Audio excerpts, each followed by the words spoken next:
블레셋 사람들이 거인 골리앗을 앞세우고 이스라엘을 쳐들어왔습니다. 사울 왕과 이스라엘 군인들은 그 골리앗이 너무 두려워서 싸울 엄두조차 내지 못했습니다. 그때 다윗은 시냇가에 가서 매끈매끈한 자갈돌 5개를 주워서 주머니에 넣고 자기가 쓰던 물매를 손에 들고 골리앗 앞에 나아갔습니다. 골리앗이 자기와 싸우러 나오는 장수가 누구인가 위아래를 훑어보다가 얼굴이 붉고 용모가 아름다운 미소년이 나오는 것을 보고는 앙천대소했습니다. 게다가 손에는 짧은 막대기 하나를 들고 있었습니다. 골리앗이 큰 소리로 다윗을 위협했습니다. 막대기를 들고 네가 나에게 나오다니, 네가 나를 개로 여기는 것이냐? 어서 네 앞으로 오너라. 내가 너를 공중의 새와 들짐승의 밥으로 만들어주마. 그러나 다윗은 전혀 주눅들지 않고 담대하게 그에게 맞섰습니다. 너는 칼과 창과 단창으로 내게 나오거니와 나는 만군의 여호와의 이름 곧 네가 모욕하는 이스라엘 군대의 하나님의 이름으로 너에게 나아가노라. 오늘 여호와께서 너를 내 손에 넘기시리니 내가 너를 쳐서 네 목을 베고 블레셋 군대의 시체를 오늘 공중의 새와 땅의 들짐승에게 주어 온 땅으로 이스라엘의 하나님이 계신 줄 알게 하겠고 또 여호와의 구원하심이 칼과 창에 있지 아니함을 이 무리에게 알게 하리라. 전쟁은 여호와께 속한 것인즉 그가 너희를 우리 손에 넘기시리라. 다윗은 목숨을 걸고 골리앗을 향해서 달려나아갔습니다. 다윗이 주머니에서 돌 하나를 꺼내서 물매에 달아서 휙휙 돌리다가 골리앗을 향해서 던졌습니다.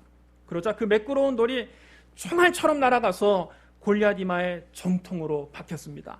골리앗이 외마디 비명과 함께 앞으로 고꾸라졌습니다. 마치 큰 고목나무가 쓰러지듯이 거인 골리앗이 무너졌습니다.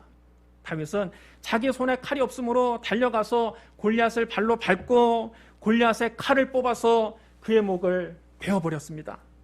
블레셋 사람들은 자기들이 믿고 있던 그 거인 장수가 어이없이 죽는 것을 보고는 혼비백산에서 모두 달아나기 시작했습니다. 그러자 그동안 기가 죽어있던 이스라엘 군인들이 와 함성을 지르며 도망가는 블레셋 사람들의 뒤를 쫓아갔습니다. 그날 이스라엘은 대승을 거두었습니다. 다윗은 이리야 나라를 구한 영웅이 됐습니다. 사울 왕의 군대가 승전하고 돌아올 때에 이스라엘 모든 성읍에서 여인들이 나와서 춤추고 노래하며 군대를 환영했습니다. 그때 여인들이 이런 노래를 부릅니다. 사울이 죽인 자는 천천히요 다윗은 만만히로다. 이 노래가 사울 왕을 불쾌하게 했습니다. 사울 왕이 자기 부하들에게 화를 내며 말했습니다. 여인들이 다윗에게는 만만을 돌리고 내게는 천천만 돌리니 그가 더 얻을 것이 이제 이 나라 말고 무엇이겠느냐. 그때부터 사울이 다윗을 시기하고 질투하기 시작했습니다. 그 다음날 악령이 사울에게 강하게 내리자 그는 마치 미친 사람처럼 고래고래 소리를 지르며 떠들어대기 시작했습니다. 다윗이 사울을 진정시키기 위해서 수금을 연주했습니다. 사울은 자기 곁에 있는 창을 만지작거리면서 내가 저놈을 죽여버려야 되겠다 혼잣말로 중얼거리다가 갑자기 그 창을 다윗에게 던졌습니다. 다윗이 창을 2번이나 피했습니다. 하나님께서 사울에게서 떠나 다윗과 함께 하심으로 사울이 다윗을 두려워했습니다. 사울은 다윗을 최전방으로 발령을 냈습니다. 전쟁터에 나가서 죽으라는 겁니다. 그러나 하나님께서 다윗과 함께 하셨기 때문에 그는 어디를 가든지 항상 이겼습니다. 다윗이 전쟁터에 가서 비참하게 죽었으면 좋겠는데 그가 자꾸만 살아서 돌아오는 겁니다. 그것도 전쟁에서 큰 공을 세우고 돌아오는 겁니다. 다윗이 계속 승리를 거두자 사울은 다윗을 더 두려워했습니다. 하지만 온 이스라엘과 유다는 늘 앞장서서 전쟁터에 나가는 다윗을 좋아했습니다. 심지어는 사울의 아들 요나단과 사울의 딸 미갈조차도 다윗을 사랑했습니다. 이스라엘의 민심이 다윗에게로 급격하게 기울자 조급해진 사울은 다윗의 집에 자객을 보냈습니다. 그들에게 다윗을 밤새 지키고 있다가 새벽에 죽이라고 지시했습니다. 그러나 이것을 눈치챈 다윗의 아내 미갈이 그에게 알려주었습니다. 당신이 오늘 밤에 피하지 않는다면 내일은 죽게 될 거예요. 미갈은 창문으로 다윗을 내려보내서 멀리 멀리 도망가라고 했습니다. 다윗은 자기를 죽이려고 하는 사울 왕을 피해서 부하 몇 명들과 함께 하나님의 성막이 있는 놉 땅으로 도피했습니다. 그들은 며칠 동안 먹지도 못하고 기진맥진한 상태에서 놉에 도착했습니다. 다윗이 그의 부하들을 성막 밖에 숨어 있게 하고 혼자 제사장 아히멜렉을 찾아갔습니다. 아히멜렉은 누추한 몰골로 나타난 다윗을 보고는 바들바들 떨면서 말했습니다. 다윗은 왕의 사이요 군대 장군 출신입니다. 그가 전에 성막에 올 때는 항상 말끔하게 차려입고 머리에 기름을 바르고 수행원들을 대동했습니다. 그런데 지금은 거짓골을 하고 나타났습니다. 며칠 동안 먹지 못해서 눈은 퀭하고 물도 못 마셨는지 입술은 바짝 말라있고 옷은 땀에 절어서 냄새가 났습니다. 무엇보다 다윗의 눈빛이 매우 불안했습니다. 한눈에 보기에도 누군가에게 쫓기는 것처럼 보였습니다. 아히멜렉 제사장이 조심스럽게 다윗에게 물었습니다. 동행자도 없이 오늘 어떻게 혼자 오셨습니까? 다윗은 뜨끔했지만 짐짓 태연한 척하며 이렇게 둘러댔습니다. 전하께서 저에게 특명을 내리셨습니다. 전하께서 제가 할 일을 아무에게도 알리지 말라고 말씀하셨습니다. 그래서 제 부하들에게도 나중에 만날 것만 이야기해주고 서로 헤어졌습니다. 그런데 제사장님, 여기 먹을 것이 좀 있습니까? 떡 5덩이가 있으면 저에게 좀 주십시오. 그렇게 안 된다면 뭐라도 먹을 것을 좀 내주십시오. 제사장이 다윗에게 말했습니다. 지금 보통 떡은 내게 없고 있는 것은 거룩한 떡뿐입니다. 그 젊은이들이 최근에 여자를 가까이 하지 않았다면 줄 수 있습니다. 다윗이 대답했습니다. 우리는 3일 동안 여자를 가까이 하지 않았습니다. 우리가 보통 임무를 띠고 작전을 수행할 때도 저는 부하들이 난잡하게 행동하도록 허락하지 않았습니다. 하물며 오늘처럼 전하의 특명을 받고 나온 우리가 어떻게 여자를 가까이 할 수 있습니까? 제사장이 그에게 거룩한 떡을 내주었습니다. 다윗은 그 떡을 자기도 먹고 자기 부하들에게도 주어 먹게 했습니다. 며칠 만에 음식이 들어가자 비로소 눈이 밝아졌습니다. 정신을 차린 다윗이 아히멜렉 제사장에게 또 한 가지를 부탁합니다. 제사장님, 혹시 칼이나 창을 가지고 있습니까? 전하의 명령이 너무 급해서 서두르다 보니 미처 무기를 준비하지 못했습니다.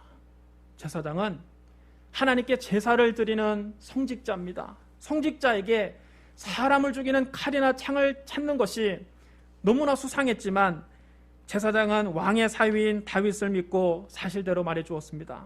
당신이 엘라 골짜기에서 죽인 블레셋 사람 골리앗의 칼이 있습니다. 그 칼을 보자기에 싸서 여기 에봇 뒤에 숨겨놓았습니다. 필요하면 그 칼을 가져가십시오. 그것 말고는 여기 다른 칼은 없습니다. 골리앗의 칼은 그 전쟁에서 대승을 거두게 해주신 하나님 은혜 감사해서 하나님의 성소에 봉헌한 것입니다. 다윗이 제사장의 말을 듣고 반색하며 말했습니다. 그보다 더 좋은 칼이 어디 있겠습니까? 그것을 저에게 좀 주십시오. 제사장이 보자기에 쌓인 골리앗의 칼을 꺼내서 다윗에게 주었습니다. 그런데 바로 그날 공교롭게도 사울 왕의 신하 가운데 한 사람이 거기 있었습니다. 그의 이름은 도액인데 에돔 사람으로 사울의 목자장입니다. 사울의 측근입니다. 다윗이 도액과 눈이 마주쳤습니다. 낌새가 이상합니다. 느낌이 싸했습니다. 그가 틀림없이 사울 왕에게 자기가 여기 있다는 것을 고발할 것 같습니다. 다윗은 더 이상 거기에 피해 있을 수가 없었습니다. 이제 어디로 도망가야 하는가? 이 하나님의 성막도 나에게 안전하지 않으니 내가 어디로 도망갈 수 있는가? 아무리 생각해 봐도 이스라엘 가운데 그가 숨을 곳은 없었습니다. 온 이스라엘이 다 사울 왕이 다스리는 땅입니다. 이스라엘 어디로 피하든 사울 왕의 손아귀에서 벗어날 수 없었습니다.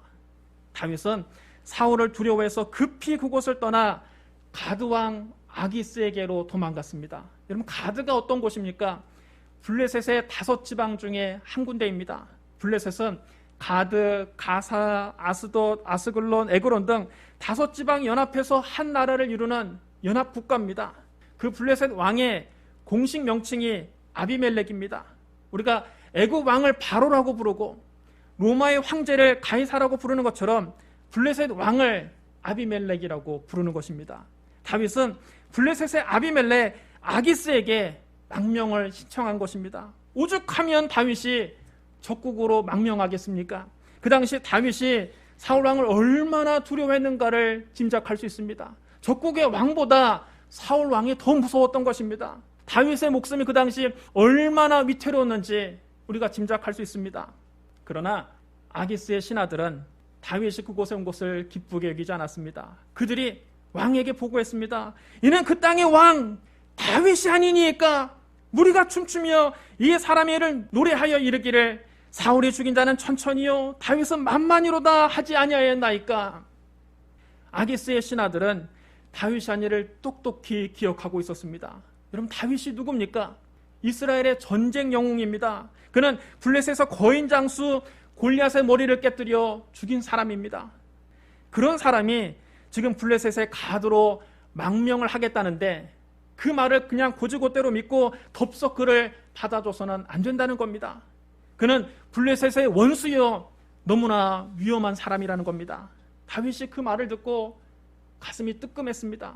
그는 가드왕 아기스에게 피하는 것도 안전하지 않다는 것을 본능적으로 직감했습니다. 그래서 다윗은 그 자리에서 살기 위해서 그들 앞에서 미친 척을 해야만 했습니다. 다윗이 갑자기 그들 앞에서 미친 체하며 성문을 자기 손톱으로 박박 긁어서 아무 글씨나 끄적대기 시작했습니다. 손톱이 다 빠지도록 아무 글씨나 끄적대고 수염에 침을 질질 흘리며 미친 척을 했습니다.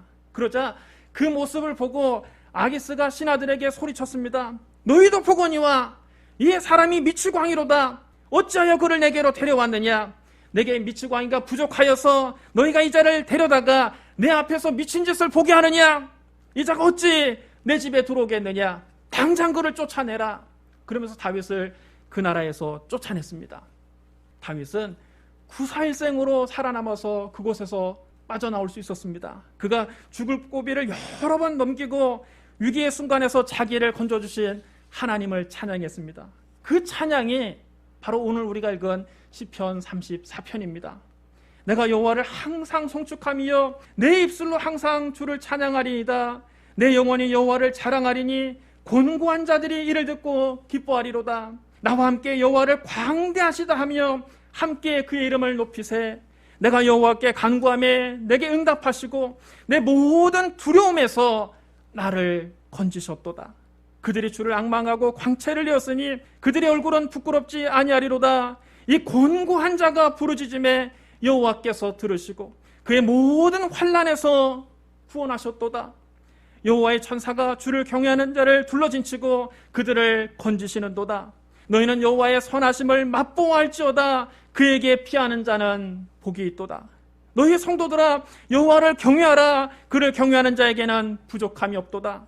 젊은 사자는 궁핍하여 줄일지라도 여호와를 찾는 자는 모든 좋은 것에 부족함이 없으리로다. 너희 자녀들아 와서 내 말을 들으라. 내가 여호와를 경외하는 법을 너희에게 가르치리로다. 생명을 사모하고 연수를 사랑하여 복받기를 원하는 사람이 누구뇨? 네 혀를 악에서 금하며 네 입술을 거짓말에서 금할지어다.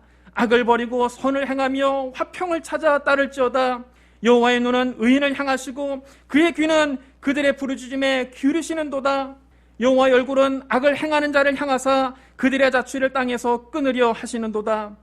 의인이 부르짖음에 여호와께서 들으시고 그들의 모든 환난에서 건지셨도다. 여호와는 마음이 상한 자를 가까이 하시고 충심으로 통회하는 자를 구원하시는도다. 의인은 고난이 많으나 여호와께서 그의 모든 고난에서 건지시는도다. 그의 모든 뼈를 보호하시며 그 중에서 하나도 꺾이지 아니하도다. 악이 악인을 죽일 것이라. 의인을 미워하는 자는 벌을 받으리로다. 여호와께서 그의 종들의 영혼을 속량하시나니 그에게 피하는 자는 다 벌을 받지 아니하리로다. 다윗은 그의 모든 두려움, 그의 모든 환난, 그의 모든 고난에서 건져주신 하나님을 찬양한다고 이 시를 썼는데 그는 성령에 감동되어 자기도 모르는 사이에 메시아의 고난을 예언하고 있었습니다. 시편 34편 20절에서 그는 이렇게 말했습니다. 그의 모든 뼈를 보호하시며 그 중에서 하나도 꺾이지 아니하도다. 여러분 따라해 주시기 바랍니다. 그의 모든 뼈를 보호하시며 그 중에서 하나도 꺾이지 아니하도다. 신약시대 예수님은 제자들과 마지막 만찬을 가지시고 기드론 시내 건너편에 있는 동산에 가서 기도하셨습니다. 그곳은 예수님이 제자들과 자주 모이던 곳이어서 예수님을 팔아넘기려는 가룟 유다도 그곳을 잘 알고 있었습니다. 유다가 로마 군인과 대제사장들과 바리새인들이 보낸 성전 경비병들과 함께 그곳에 찾아왔습니다. 그들은 등불과 횃불과 무기를 들고 있었습니다. 예수님은 당신이 당할 모든 일을 아시고 앞으로 나가서 그들에게 말씀하셨습니다. 너희가 누구를 찾느냐? 나사렛 예수라! 내가 그니라. 예수님께서 스스럼 없이 내가 그니라 대답하시자 그들이 놀라서 뒷걸음질을 치다가 다 땅에 쓰러졌습니다. 이에 다시 그들에게 물으셨습니다. 누구를 찾느냐? 나사렛 예수라! 그러자 예수님께서 대답하셨습니다. 너희에게 내가 그니라 하였으니 나를 찾거든 이 사람들이 가는 것을 용납해 주거라. 이때 시몬 베드로가 칼을 뽑아서 대제사장의 종 말고의 오른쪽 귀를 쳐서 잘라버렸습니다. 예수님께서 베드로를 말리셨습니다. 칼을 칼집에 꽂으라. 아버지께서 주신 잔을 내가 마시지 아니하겠느냐. 로마 군인들과 성전 경비병들은 예수님을 잡아서 먼저 안나스에게 끌고 갔습니다. 안나스는 그의 대제사장인 가야바의 장인이었습니다. 대제사장이 예수님께 그의 가르침에 대해서 묻자 예수님이 이렇게 대답하셨습니다. 내가 드러내놓고 세상에 말하였노라. 모든 유대인들이 모이는 회당과 성전에서 항상 가르쳤고 은밀하게 아무것도 말하지 아니하였거늘 어찌하여 내게 묻느냐. 내가 무슨 말을 하였는지 들은 자들에게 물어보라. 그들이 내가 하던 말을 아느니라. 그러자 옆에 서 있던 경비병 하나가 손바닥으로 예수님의 뺨을 때리며 말했습니다. 네가 대제사장에게 그따위로 대답하느냐. 예수님께서 그에게 말씀하셨습니다. 내가 말을 잘못하였으면 그 잘못한 것을 증언하라. 바른 말을 하였으면 네가 어찌하여 나를 치느냐. 안나스는 예수님을 묶은 그대로 대제사장 가야바에게 보냈습니다. 대제사장 가야바의 집에서 한밤중에 사내들인 공회가 열립니다. 사내들인 공회에서는 예수님의 신성 모독하는 말을 했다며 없는 죄를 만들어서 사형에 처하기로 결의합니다. 새벽에 그들은 예수님을 총독 관저로 끌고 갔습니다. 빌라도가 밖으로 나와서 그들에게 물었습니다. 너희가 무슨 일로 이 사람을 고발하느냐? 이 사람이 행악자가 아니었다라면 우리가 당신에게 넘기지 아니하였겠나이다. 빌라도는 이 귀찮은 일을 맡고 싶지가 않아서 그들에게 말했습니다. 너희가 그를 데려다가 너희 법대로 재판하라. 그러자 유대인들이 대답합니다. 우리에게는 사람을 죽일 권한이 없나이다. 놀랍게도 유대인들이 원하는 형벌은 사형이었습니다. 그렇다면 문제가 달라집니다. 문제가 심각합니다. 그래서 빌라도가 다시 관저 안으로 들어가서 예수님을 불러놓고 물었습니다. 네가 유대인의 왕이냐? 빌라도는 지금 예수님에게 네가 로마 제국 황제에 대해서 반란을 꾀하였느냐 묻는 겁니다. 예수님은 빌라도에게 반문하셨습니다. 네가 스스로 하는 말이냐? 다른 사람들이 나에 대해서 너에게 한 말이냐? 예수님의 당당한 태도에 빌라도는 조금 놀랐습니다. 너는 내가 유대인이라고 생각하느냐? 네 동족과 대제사장들이 너를 나에게 넘겼다. 도대체 네가 무슨 짓을 한 것이냐? 그러자 예수님은 말씀하셨습니다. 내 나라는 이 세상에 속한 것이 아니니라. 만일 내 나라가 이 세상에 속한 것이었더라면 내 종들이 싸워 나로 유대인들에게 넘겨지지 않게 하였으리라. 이제 내 나라는 여기에 속한 것이 아니니라. 그러면 네가 유대인의 왕이 아니냐? 네 말과 같이 내가 왕이라. 내가 이를 위하여 태어났으며 이를 위하여 세상에 왔나니 곧 진리에 대하여 증언하러 함이로라. 무릇 진리에 속한 자는 내 음성을 듣느니라. 진리가 무엇이냐? 빌라도가 예수님 이렇게 신문해 본 결과 예수님은 로마 제국의 반란을 꾀하신 적이 없었습니다. 예수님은 진리에 대해서 증언하러 오셨다고 했습니다. 주님은 세상 사람들이 생각하는 그런 일반적인 왕이 아니었습니다. 이것은 종교적인 문제이지 정치적인 문제가 아니었습니다. 이에 빌라도는 다시 관저 밖으로 나가서 유대인들에게 말했습니다. 나는 그에게서 아무 죄도 찾지 못하였노라. 6월절이면 내가 너희에게 한 사람을 놓아주는 전례가 있으니 그러면 너희는 내가 유대인의 왕을 너희에게 놓아주기를 원하느냐? 그러자 유대인들이 일제히 소리를 질렀습니다. 이 사람이 아니라 바라바를 놓아주시오. 이 사람이 아니라 바라바를 우리가 원합니다. 바라바는 많은 사람을 죽인 강도였습니다. 그들은 예수님을 죽이기로 아예 작정하고 빌라도에게 찾아온 것입니다. 할 수 없이 빌라도는 예수님을 데려다가 채찍질했습니다. 당시 로마 군인들이 사용하던 채찍은 가죽으로 만들었는데 여러 갈래로 갈라져 있고 끝에는 쇠조각이 붙어 있었습니다. 채찍에 맞으신 예수님은 온몸이 갈기갈기 찢어져 피투성이가 되셨습니다. 로마 군인들이 가시나무로 왕관을 엮어서 예수님 머리에 씌우고 자색 옷을 입혔습니다. 그들은 예수님 앞에 바싹 다가가서는 유대인의 왕이여 평안할지어다 조롱하고서는 손바닥으로 예수님의 뺨을 후려쳤습니다. 빌라도가 다시 관저 밖으로 나와서 말했습니다. 보라, 이 사람을 데리고 너에게 나오나니 이는 내가 그에게서 아무 죄도 찾지 못한 것을 너희로 알게 하려 함이로라. 빌라도는 얼굴을 알아볼 수 없을 만큼 채찍에 맞아서 온 얼굴이 다 찢어지고 얼굴이 퉁퉁 붓고 형체를 알아볼 수 없게 된 예수님을 유대인들에게 보여주며 이제 이쯤 하면 되지 않았느냐 타협을 시도했습니다. 보라, 이 사람이로다. 하지만 유대인들은 막무가내로 소리를 질렀습니다. 십자가에 못 박으소서, 십자가에 못 박으소서. 빌라도는 죄 없는 사람을 처벌하는 일에 더는 엮이고 싶지 않았습니다. 너희가 친히 데려다가 십자가에 못 박으라. 나는 그에게서 죄를 찾지 못하였노라. 유대인들의 답은 정해져 있었습니다. 반드시 예수님을 죽이겠다는 겁니다. 유대인들이 대답했습니다. 우리에게는 법이 있으니 그 법대로 하면 그가 당연히 죽을 것은 그가 자기를 하나님의 아들이라 함이니이다. 빌라도는 이 말을 듣고 더 두려워해서 다시 관저 안으로 예수님을 데리고 들어가서 물었습니다. 당신은 도대체 어디서 왔어? 예수님이 그에게 아무런 답도 주지 않으셨습니다. 예수님이 침묵하시는 것이 빌라도는 이해가 되지 않았습니다. 왜냐하면 보통 사람들 같으면 이 지경까지 오면 살려달라고 애걸복걸 총독에게 매달릴 텐데 예수님은 빌라도에게 아무런 사정도 하지 않는 겁니다. 그래서 빌라도가 예수님께 다시 묻습니다. 나에게 말을 하지 않을 작정이요, 나에게는 당신을 놓아줄 권한도 있고 십자가에 처형할 권한도 있다는 것을 모르시오. 예수님이 담담하게 그에게 대답하셨습니다. 위에서 주지 아니하셨더라면 나를 해할 권한이 없었으리니 그러므로 나를 너에게 넘겨준 자의 죄는 더 크도다. 이 말을 듣고 빌라도는 어찌하든지 예수님을 놓아주려고 애를 썼습니다. 하지만 유대인들은 밖에서 계속 소리를 질렀습니다. 이 사람을 놓아주면 가이사의 충신이 아니니이다. 무릇 자기를 왕이라 하는 자는 가이사를 반역하는 것이니이다. 반역이라는 말까지 나왔습니다. 이제는 빌라도도 어쩔 수 없습니다. 예수님을 풀어줬다가는 유대인들이 이제는 빌라도를 로마 황제에게 고발할 태세입니다. 빌라도가 예수님을 밖으로 끌고 나와서 넓적한 돌이 깔린 곳에 마련된 재판석에 앉았습니다. 빌라도가 유대인들에게 말했습니다. 보라, 너희의 왕이로다. 그러자 유대인들은 이미 입을 맞춰놓은 듯 일제히 소리를 질렀습니다. 없애버리시오, 그를 없애버리시오, 그를 십자가에 못 박으시오.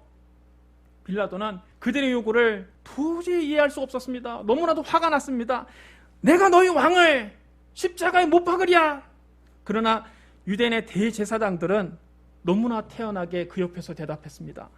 가이사 외에는 우리에게는 왕이 없습니다. 빌라도는 할 수 없이 예수님을 십자가에 못 박으라고 그들에게 넘겨주었습니다. 예수님을 넘겨받은 무리들은 서둘러 사형을 집행했습니다. 예수님은 십자가를 지시고 해골이라는 곳으로 가셨습니다. 그곳은 히브리 말로 골고다라고 불렀습니다. 거기서 그들은 예수님을 십자가에 못 박았습니다. 다른 두 사람도 예수님과 함께 십자가에 못 박아서 예수님을 가운데 세우고 그들을 좌우에 세웠습니다. 빌라도는 명패를 써서 십자가에 붙였습니다. 그 명패에는 나사렛 예수 유대인의 왕이라고 썼습니다. 그러자 유대인의 대제사장들이 빌라도에게 말했습니다. 유대인의 왕이라고 쓰지 말고 자칭 유대인의 왕이라고 쓰십시오. 그러나 빌라도는 그 요구를 단호하게 거절합니다. 내가 쓸 것을 썼다. 그는 펜을 내려놓았습니다. 예수님께서 십자가에 못 박히신 곳은 예루살렘 성에서 가까운 곳이었기 때문에 많은 유대인들이 그 명패를 읽었습니다. 그 명패는 히브리어와 로마어와 헬라어로 기록되어 있었습니다. 로마 군인들은 예수님을 완전히 발가벗긴 다음 십자가에 못 박고 그의 옷을 가져다가 4조각으로 나눠서 하나씩 나눠 가졌습니다. 하지만 속옷은 이어붙이지 않고 위에서부터 아래로 통으로 짠 것이었기 때문에 군인들이 서로 말했습니다. 이것을 찢지 말고 우리가 누가 얻나 한번 제비를 뽑아보자. 이렇게 그들은 예수님의 겉옷도 빼앗아가고 속옷도 빼앗아갔습니다. 예수님은 태양이 이글거리는 그 골고다 언덕에서 십자가에 매달려 한낮을 보내셨습니다. 주님께서 이제 모든 일이 다 완성된 것을 아시고 내가 목마르다 말씀하셨습니다. 거기에 마침 신포도주가 담긴 그릇이 있었습니다. 신포도주는 당시에 마취제로 사용되기도 했습니다. 십자가형의 그 참혹한 고난을 덜어주기 위해서 십자가에 달린 죄수에게 마시게 했습니다. 사람들이 스펀지를 그 포도주에 적셔서 그것을 우슬초 가지에 매달아 예수님 입에 갖다 댔습니다. 주님께서 그것을 맛보시더니 마시기를 거절하셨습니다. 그 후에 예수님께서 다 이루었다 말씀하시고 머리를 숙이시며 숨을 거두셨습니다. 이날은 유월절 준비일이었고 또 다음 날은 특별히 중요하게 여기는 안식일이었습니다. 로마인들은 죄수를 십자가에 매달아서 며칠 동안 놔두기도 했습니다. 그러면 시체가 십자가에서 그냥 부패되기도 하고 까마귀들이 와서 그 시체를 파먹기도 했습니다. 하지만 유대인들은 안식일에 시체를 십자가에 그대로 두고 싶지 않아서 빌라도에게 가서 그들의 다리를 꺾어서 그 시체를 치워달라고 요구했습니다. 십자가에 달린 죄수는 몸의 하중이 계속 밑으로 쏠려서 숨쉬기가 굉장히 고통스럽습니다. 죄수는 그럼 숨이라도 좀 쉬어보려고 자기 발로 십자가를 딛고 몸을 위로 밀어 올리면서 헐떡헐떡 숨을 쉬는 겁니다. 하면서 이렇게 숨을 쉽니다. 그런데 다리를 꺾어서 부러뜨리면 더 이상 몸을 위로 들어 올릴 수 없어서 얼마 있지 않아서 숨이 막혀서 그는 죽게 됩니다. 로마 군인들이 가서 예수님과 함께 십자가 못 박힌 두 사람의 다리를 꺾었습니다. 그러나 예수님께 와서 보니까 이미 죽으신 것을 보고 다리를 꺾지 않았습니다. 한 군인이 창으로 예수님의 옆구리를 깊숙이 찔렀습니다. 그러자 예수님의 옆구리에서 피와 물이 한꺼번에 쏟아져 나왔습니다. 피와 함께 물이 쏟아진 것은 예수님의 폐에 이미 물이 차 있었다는 것을 의미합니다. 이는 예수님께서 십자가에서 확실히 사망하셨다는 증거입니다. 요한복음 19장 36절에 이렇게 기록되어 있습니다. 이 일이 일어난 것은 그 뼈가 하나도 꺾이지 아니하리라 한 성경을 응하게 하려 함이라. 여러분 따라해 주시기 바랍니다. 그 뼈가 하나도 꺾이지 아니하리라. 그러면 여러분 오늘 본문의 시편 34편 20절에서 그의 모든 뼈를 보호하시며 그 중에서 하나도 꺾이지 아니하도다 하신 말씀이 누구를 가리켜 쓴 것입니까? 너무나 분명하게도 십자가에 달리신 예수 그리스도를 가리키는 말씀입니다. 모든 성경은 예수로 통하는 것입니다. 모든 성경은 궁극적으로 예수 그리스도에 대해서 말씀하고 있습니다. 성경의 주제는 예수 그리스도입니다. 사랑하는 성도 여러분, 하나님께서 우리에게 성경을 주신 목적은 하나님의 아들 예수 그리스도를 믿게 하려 함입니다. 또 우리가 예수 그리스도를 구주로 믿고 그 이름을 힘입어서 영생을 얻게 하려 함입니다. 우리가 하나님께 나아가는 유일한 길은 하나님의 독생자 예수 그리스도를 통하지 않고는 나아갈 수 없습니다. 우리가 죄 사함을 받는 유일한 길은 나의 죄를 대신 짊어지고 십자가에서 나 대신 피를 흘리신 예수 그리스도를 믿는 것입니다. 우리가 하나님의 자녀가 되는 유일한 길은 하나님의 아들 예수 그리스도를 나의 구주로 믿는 것입니다. 우리가 천국에 들어가는 유일한 길은 죽음을 이기고 부활하신 예수 그리스도를 의지하는 것입니다. 이 길 외에 다른 길은 없습니다. 그러면 여러분 항상 십자가에 내리신 예수 그리스도를 바라보고 예수 그리스도를 구주로 믿고 예수 그리스도를 의지하고 예수 그리스도를 높이고 예수 그리스도만 따라가는 저와 여러분이 되시기를 주님의 이름으로 축원합니다. 우리 기도하겠습니다. 사랑과 은혜가 풍성하신 하나님 아버지, 우리에게 예수 그리스도를 보내주시니 감사합니다. 나 같은 죄인을 살리기 위해서 예수님의 십자가에서 물과 피를 다 쏟으신 것을 믿습니다. 마지막 피 한 방울 나를 위해 흘린 것을 믿습니다. 예수님을 나의 구주로 믿고 의지하고 높여드립니다. 성령이여, 우리가 성경을 읽을 때마다 우리를 예수 그리스도 앞으로 인도하여 주시옵소서. 예수님 이름으로 감사하며 기도드리옵나이다. 아멘.